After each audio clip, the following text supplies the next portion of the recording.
សាច់ក្លៀកសម៉ត់ស្មើនិងស្បែកដៃតាមរូបមន្តធម្មជាតិ3បែបអស់លុយមិនដល់4000បញ្ហាមួយដែលរំខានចិត្តស្រីជាងគេគឺគ្មានទំនុកចិត្តលើស្បែកក្លៀកពិសេសពេលចង់ពាក់វាលម្ដង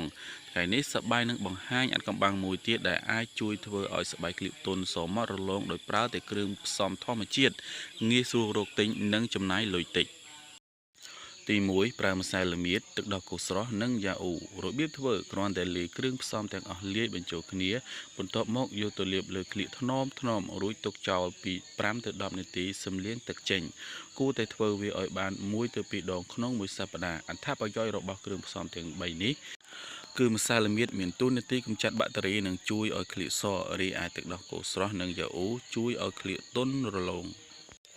ទី2អំពិលទុំនិងទឹកឃ្មុំដំបូងអ្នកត្រូវឆ្កៀលយកតែសាច់អំពិលទុំឲ្យបានសមល្មមសម្រាប់ខាត់បន្ទាប់មកដួសទឹកឃ្មុំ3ស្លាបព្រាបាយលាយបញ្ចូលគ្នាយកទៅខាត់លើក្លៀកថ្នមបន្ទាប់មកទុកចោលប្រមាណ10ទៅ15នាទីសឹមលាងទឹកចេញ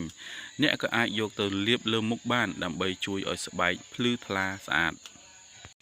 មូលហេតុព្រោះថាអំពិលទុំមាន AHA អាចជួយជំរុះកោសិកាចាស់ដោយឡែកទឹកឃ្មុំជួយឲ្យស្បែកក្លៀកទន់និងមានសុខភាពល្អ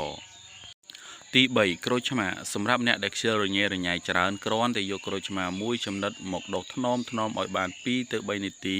រួចទុកចោល5នាទីហើយលាងទឹកចេញជាការស្រេចក្រូចឆ្មាមានវីតាមីន C ជួយកម្ចាត់ជាតិខ្មៅក្លិនមិនល្អនិងធ្វើឲ្យស្បែកក្លៀកសទៀតផងអូខេអញ្ចឹងគឺទាំង3រូបមន្តនេះបងប្អូនមានមួយណាដែលនៅចិត្តបងប្អូនដែលងាយរកអូខេយើងចង់និយាយថា3មុខហ្នឹងបងប្អូនងាយរកមួយណាគឺបងប្អូនអាចសាក់លបងជាមួយរូបមន្តមួយហ្នឹងគ្រាន់តែយករូបមន្តមួយណាដែលបងប្អូនរកបានហើយយកទៅលាបលើក្លៀកទុកវាចោលប្រហែលនាទីធ្វើមួយអាទិត្យ2 3ដងទៅបងប្អូននឹងទទួលបានលទ្ធផលអូខេចាំជួបនៅវីដេអូក្រោយទៀតបាទសូមអរគុណសូមជម្រាបលា